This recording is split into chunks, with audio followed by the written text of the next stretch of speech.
tahu nggak kemarin ada kasus yang bukan kasus ya, cuma ada curhatan orang tua gitu ya. Ada tugas dari sekolah untuk mengolah sampah menjadi sesuatu yang berguna ya kan. Misalnya dikasih waktu sebulan, 2 minggu, 3 minggu. Harapannya orang tua itu ketika anak-anak dapat tugas itu adalah dia mengolah sampah yang ada, yang sudah ada. Diminta mengolah sampah yang ada di sekolah. Mereka pungutin lah segala macam sampah-sampah plastik dan lain-lain. Gak cukup nih kuotanya. Ketika kurang sampahnya, mereka pulang ke rumah minta sama ibunya, "Bu, mau jajan." Tapi yang ada ininya, yang ada plastiknya, yang ada ininya segala macam. Dia jajan biar dapat sampah gitu ya. Kan jadi nggak make sense gitu loh, karena instead mengolah sampah yang ada tapi memproduksi sampah lagi.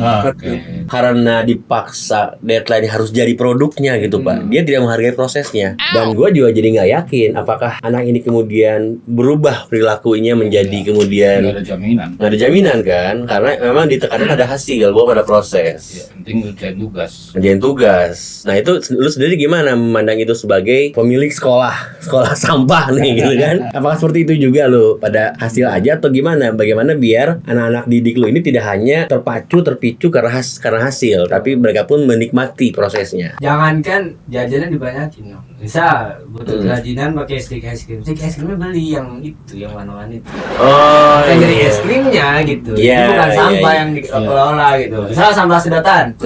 Sedotannya beli kan bisa? Iya bisa beli. Benar juga. Beli esnya kan? Iya. Jadi sebenarnya jadi bukan ngolah sampah di situ. Iya benar. Kita udah kebaca di situ juga. Ya alhamdulillah kita punya pembina yang emang berpengalaman di situ gitu. Kenapa kayak gitu? Kenapa di ujungnya tuh harus ada hasil? Karena di P5 itu di akhirnya ada yang namanya gelar karya. Gelar karya. Pameran di situ. Berarti itu emang dari program pemerintah. Saya ngeliatnya itu bukan salah di programnya gitu. Nggak sepenuhnya salah dari gurunya juga dalam mengimplementasi gitu. Tapi salah dalam miskonsepsinya. Jadi belum banyak yang mengetahui seharusnya tuh P5 itu seperti apa. Kalau di kita konsepinnya P5 itu student center. Semua harus berpusat sama siswa. Miskonsepsi yang banyak terjadi adalah ya supaya ada gelar karya, ada yang digelar gitu kan. Ya karyanya harus ada gitu. Nah, akhirnya semua harus buat produk, kerajinan. Yang paling gampang kalau gaya hidup berkelanjutan kerajinan apa? Daur ulang gitu kan. Padahal kan untuk menjadi profil pelajar Pancasila gitu kan, itu sebenarnya yang lebih dilihat kan karakternya, perilakunya gitu kan. Nggak bisa digelar kan? Gimana pribadi lu bisa Itu dia yang jadi miskonsepsi. Jadi kalau di kita konsepnya adalah apapun yang mau dikerjain. Jadi kebanyakan miskonsepsi pertama adalah karya yang dibuat itu atau apapun namanya proyek-proyeknya atau best practice-nya, praktik baiknya, praktik-praktik yang mau dilakukan sama siswa itu dikasih sama guru, bukan dari siswanya. Kalau kayak gitu kira-kira siswanya dapat nggak? Oh iya. Jadi top down. Yes. Top down dari guru bukan anaknya sudah bikin sendiri. Itu miskonsepsi yang pertama. Tapi sebenarnya udah jelasin dari programnya itu emang harusnya dari siswanya. Siswa yang mengeksplor masalah apa dan dia mau melakukan apa. Nah itu pertama yang kita dorong gitu. Jadi program kita tuh sebenarnya masih kertas kosong, cuma kita bikin runutannya agar seperti ini. Nah dari itu siswa tuh yang dibutuhin adalah dijelaskan atau dibikin mereka bisa membayangin masalahnya apa.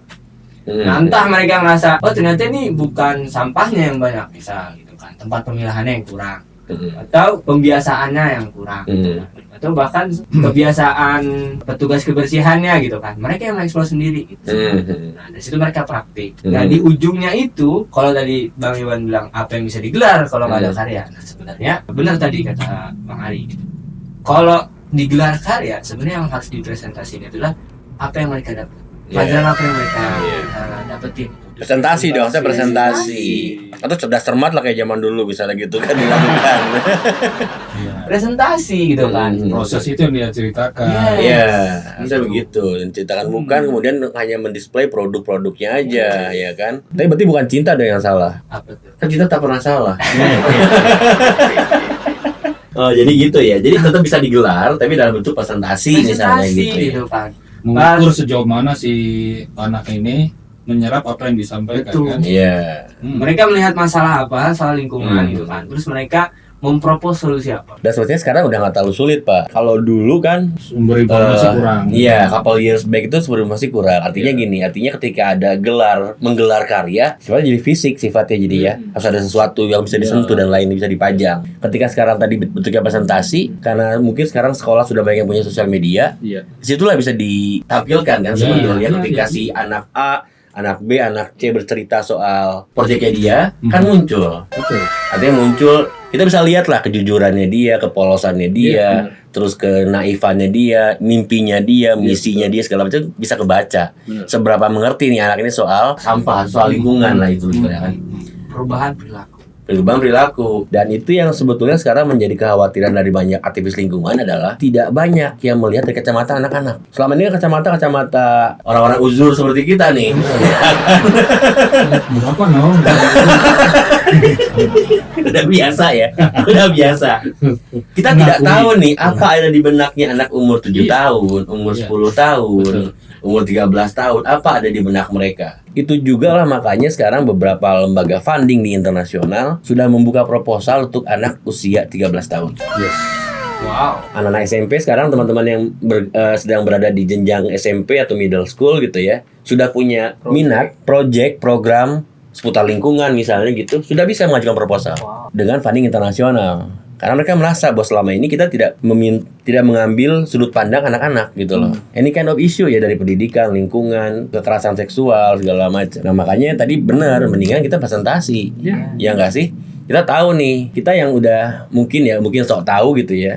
Kita juga bisa ngelihat kok ini diarahin gurunya. Iya. Ini kayaknya lebih jujur, lebih polos, itu ketahuan kok gitu kan. Dengan adanya teknologi sosial media ini bisa kok di display sebetulnya. Lagian kalau kita cuma nge-display fisik-fisik aja kan lama-lama habis ruangannya.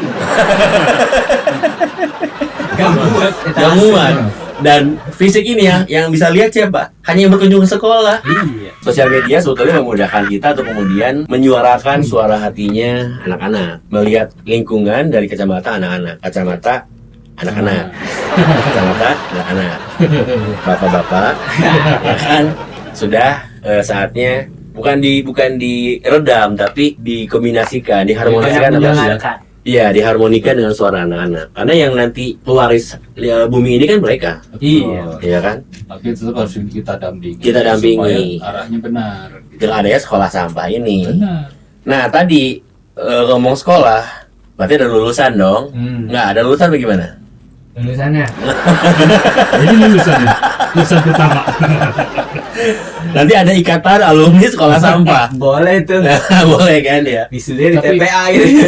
Dengar, emang justru saya tuh dari udah lama pengen banget punya satu lembaga pendidikan resmi Nah, yang nanti outputnya adalah mereka bisa mengelola sampah di lingkungan. Tuh, ini belum ada.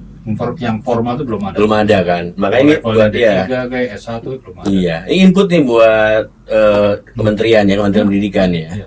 Bahwa ini perlu kan? Perlu banget bahwa Beberapa tahun lalu tuh di Politeknik Jakarta, PNJ pernah mengeluarkan jurusan ini. jurusan apa tuh? Supervisor atau apalah, pengelolaan sampah lah judulnya kayak gitu. Pas saya datangnya ke PNJ, memang benar udah dibuka. Oh sudah Pak, tapi kami nggak lanjutkan. Loh, kenapa? Nggak ada yang daftar. Nggak ada peminat. Astagfirullahaladzim. Waduh, wah, kalau gua tahu itu, saya langsung daftar jadi pengajar sebelah gitu. Malah nggak ada yang daftar mahasiswanya. Nggak tahu apa dilanjutin lagi apa enggak. Jadi upaya itu sebenarnya bagus. Ya kan, nah kalau emang belum ada, ya kita harus ada upaya untuk menghadirkan itu. Gitu. Tapi ya itu kalau sekolah itu kan biasanya berkaitan sama pada ujung-ujungnya dan nanti akan berkaitan sama kemungkinan opportunity untuk bekerja orang. Biasa kan Iya. itu, Iya. ya kan. Nah, kita harus sandingkan itu berdua itu, ya kan. Kalau saya lihat misalnya ternyata tidak ada mahasiswanya yang mendaftar di jurusan itu, mungkin mereka belum melihat Memang. prospek pekerjaan seperti apa. Gitu lah, kalau kami yang di lapangan emang merasa nih pasti butuh kan orang-orang seperti itu yang kita tempatkan di beberapa daerah nanti jadi pengelola sampah di lingkungan itu. Iya. Nah Kalau itu. dari masyarakat kan mereka nggak mau. Iya. Ada orang-orang yang memang kita didik. Iya. Tapi ada duitnya nggak? Ada orang bilang gini, Bang bagi kerjaan dong, kerjaan mah ada yang bayar nggak ada. Bayarnya dari sampah. Iya. Nah, seberapa seksi pekerjaan mengelola sampah ini untuk menghidupi kehidupan mewahnya orang-orang ini gitu. Mewahnya lagi. Iya dong. Jangan tanggung-tanggung. Jangan cuma menghidupi doang. Kalau menghidupi doang, orang manusia itu bisa beradaptasi dengan 1 juta hidup, 2 juta hidup, 3 juta hidup gitu kan. Tapi yang mewahnya gimana nih gitu? Bagaimana biar menjadikan ini bagian dari profesi mewah juga gitu, profesi yang lu berkecukupan lah gitu loh ketika lu peduli sama sampah, peduli sama lingkungan gitu. Tahun 2010 pada saat saya pertama kali belajar masa sampah di Surabaya, ketemu komunitas namanya Pusda Kota. Isinya anak-anak muda baru lulus dari berbagai daerah. Saya tanya salah satunya, Mas, ngapain sih kamu baru lulus dari daerah langsung kerja di sini ngurusin sampahnya orang? Saya bilang. Tanya balik, Bapak tahu nggak gaji kami berapa di sini? Salah, paling 1 juta, 2 juta tahun 2010 ya. Salah Pak. Berapa Bang?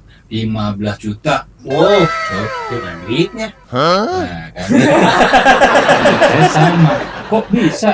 Itu lebih dari 10 orang yang kerja di sana. Terus saya pelajari setelah pulang dari sana.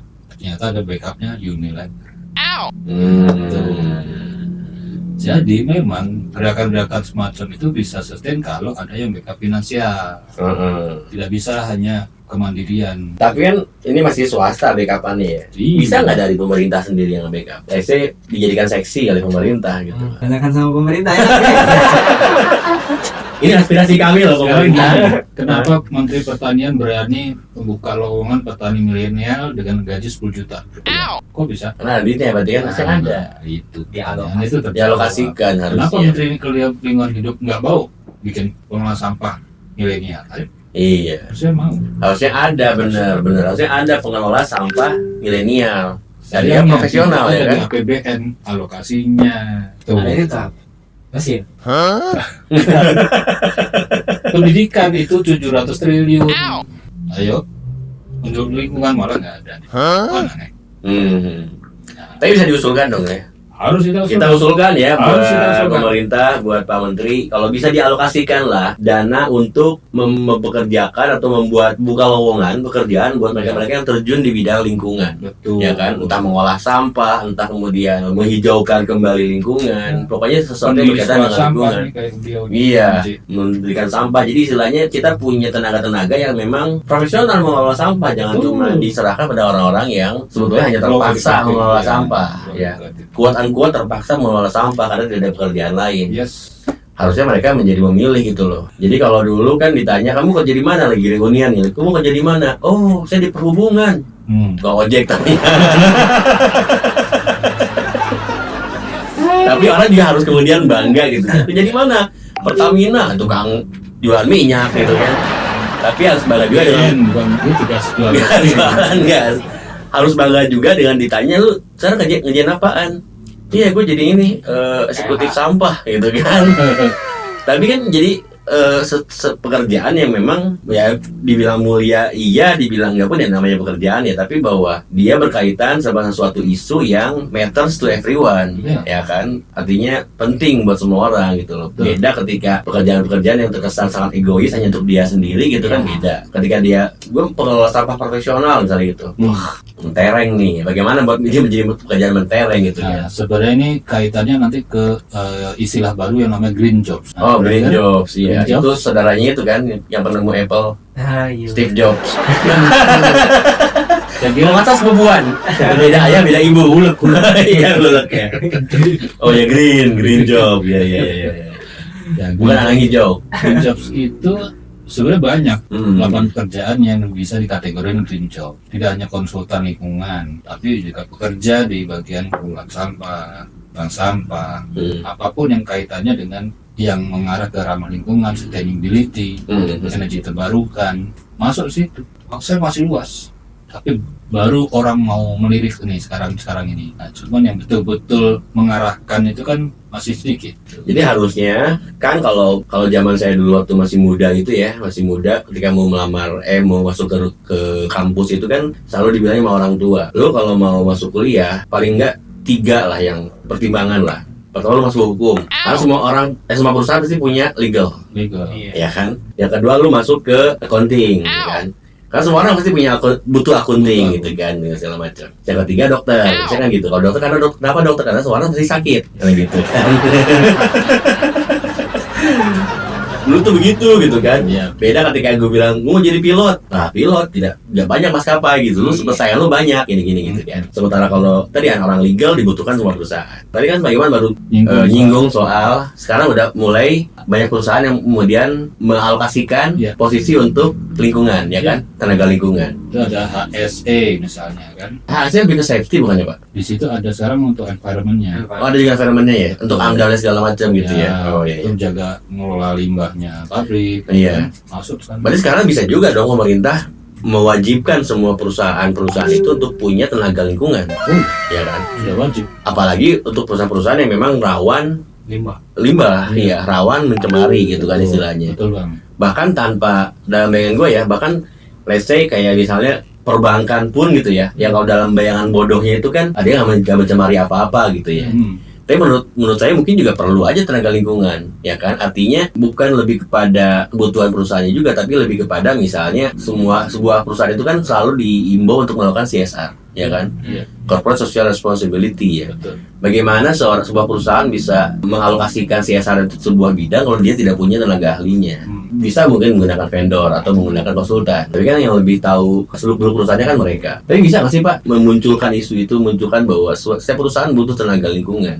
Saking sekarang sudah krisis loh lingkungan ini. Beberapa tahun sebelum ini kita selalu image-nya kalau tenaga yang bersentuhan dengan masalah lingkungan itu sumbernya dari IPB. Kenapa dia belajar tentang pertanian, perkebunan dan sebagainya. Tapi herannya alumninya IPB kebanyakan di perbankan. Wartawan. IPB sendiri menurut saya IPB itu perbankan Pak, bukan di pertanian. Oh gitu. Itu perbankan Bogor ya. Nah, kalau UI kan cuma teknik lingkungan adanya, Trisakti atau ITB kan sebagainya kan. Iya. Jadi sebenarnya juga belum fokus ke benar-benar ya profesi lingkungan itu belum ada ya. Ya harus kita yang munculkan nih, aktivitas tadi harus bekerja sama untuk memunculkan yang formal tadi. Iya. Guru besarnya mungkin ada ya, mungkin nggak tahu di UI siapa gitu kan. Nah, guru besar inilah yang nanti merumuskan. Iya, karena dari dunia saya sendiri kan sebenarnya sekarang sudah banyak perusahaan yang menggunakan jasa media internal.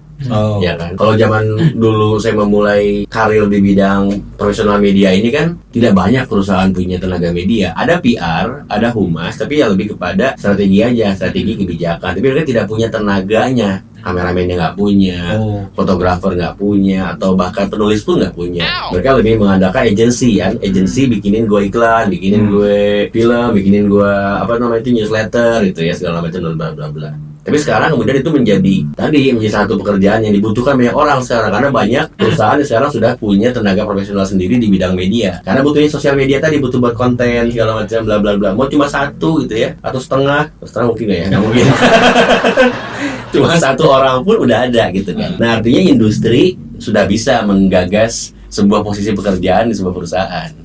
Tapi sekarang kalau dalam ini kan bukan industri sebetulnya. Kita nih yang peduli sama lingkungan harus menggembar-gemborkan butuhnya tenaga lingkungan ya kan, semua perusahaan. Bisa dong harusnya ya.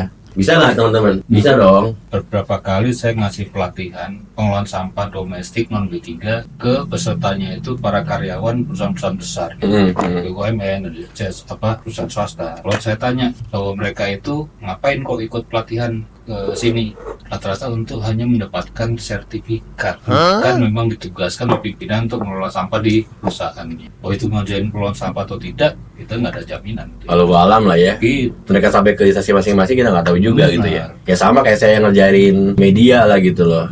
Lebih banyak mengejar SKS-nya lah, mengejar jam tayang itu ya. Kan mereka tuh kalau nggak salah udah 200 jam, 400 jam setahun untuk mengejar pelatihan-pelatihan gitu.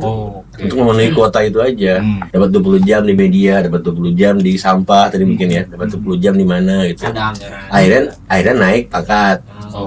2B ke 2C, 2D gitu ya. Keinginan saya itu adalah dari pendidik sekolah sampah ini nih.